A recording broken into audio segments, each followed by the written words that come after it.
welcome back to Read-A-Roo Kids. My name is Miss Kristi, and today I'm super excited to read with you another awesome book. If you're as excited to read as I am, be sure to give this book a thumbs up below, and don't forget to click subscribe. That way, every time we post a new story, you and I can read together again right away. All right, today's book is called Moon's First Friends, One Giant Leap for Friendship. Words by Susanna, Leonard and pictures by Elisa, Paganelli. Let's find out who the Moon's first friends are. Moon's First Friends, One Giant Leap for Friendship. Words by Susanna, Leonard pictures by Elisa, Paganelli. The moon was queen of the night sky. She was so bright that everything she touched glowed with silver light. But after many, many years had passed, she was lonely. "If only someone would visit me," she said.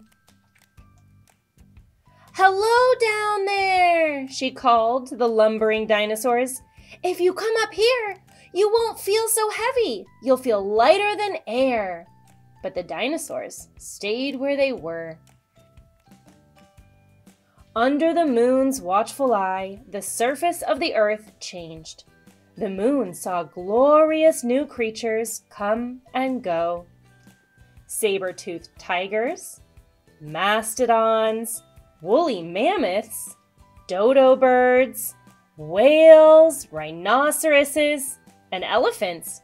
But they all stayed earthbound and rarely looked up to her in the night sky.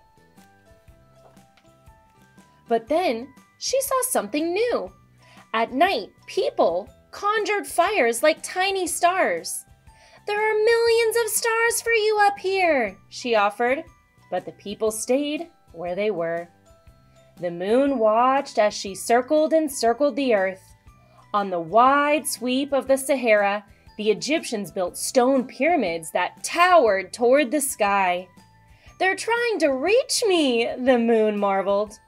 But though the pyramids were mighty, they came nowhere near high enough to reach the moon. Perhaps they didn't see her.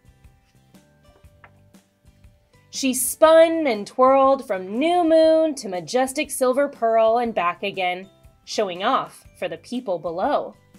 But no one came. She watched as down on earth, people came up with all kinds of ways to get from one place to another. But they did not sail, or drive, or cycle, or float to the moon. Then, on a windy day in North Carolina, the first airplane flew above a beach. "You're doing great," encouraged the moon. "You just need to fly a little higher." But the people on Earth only traveled to visit one another.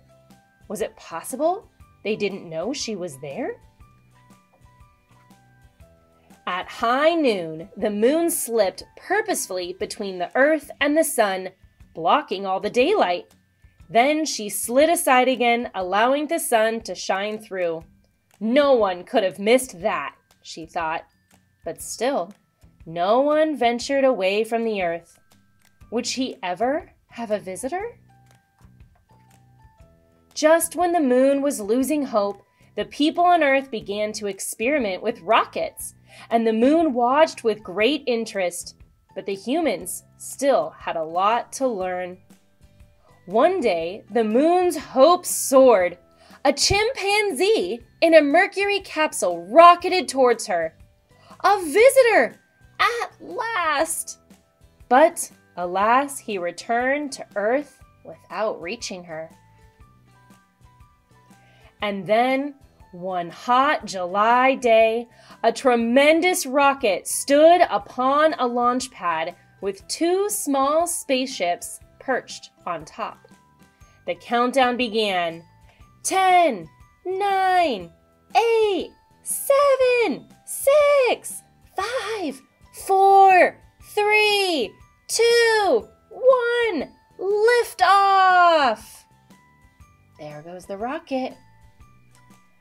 At 30 stories high and weighing 6 million pounds, the rocket rose into the air amid an explosion of flames.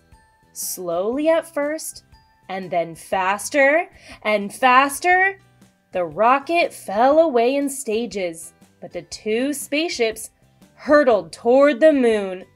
"They're coming," the moon said. "They're actually coming." One of the spaceships remained at a distance, circling, but the other came closer, closer. At last, its spindled legs touched down. "Welcome," she greeted the men who emerged from the ship. There they are.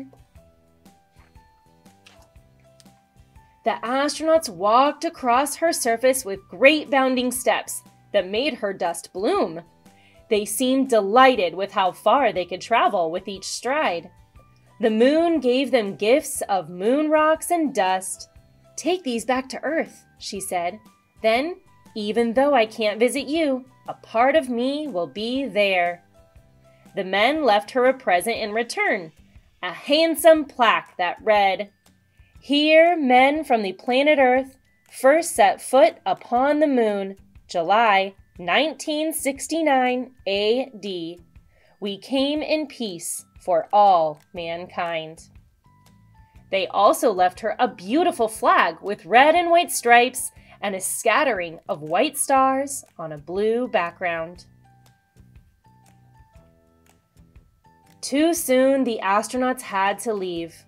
"Goodbye," the moon said as their ship floated away into the starry distance.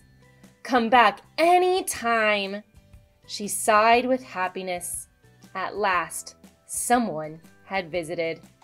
Look, they're waving goodbye to the moon. And now she had hope that it would happen again and again. Maybe one day you will visit her. Look, here's the phases of the moon. Here, when she's all dark, she's called a new moon. Then here, she's got a little bit of herself showing. It's called a waxing crescent. Here, the first quarter. Waxing gibbous.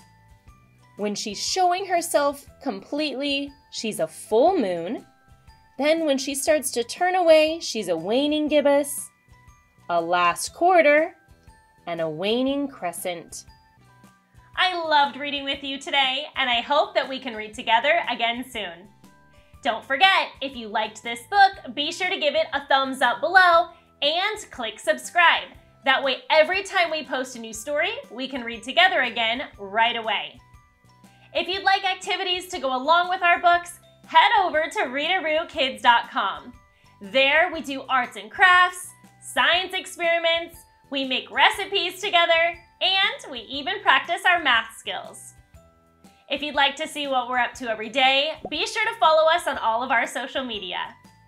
Again, I loved reading with you today, and I hope that we can read together again soon. Until then, Readaroo loves you. Have a great day. Bye-bye.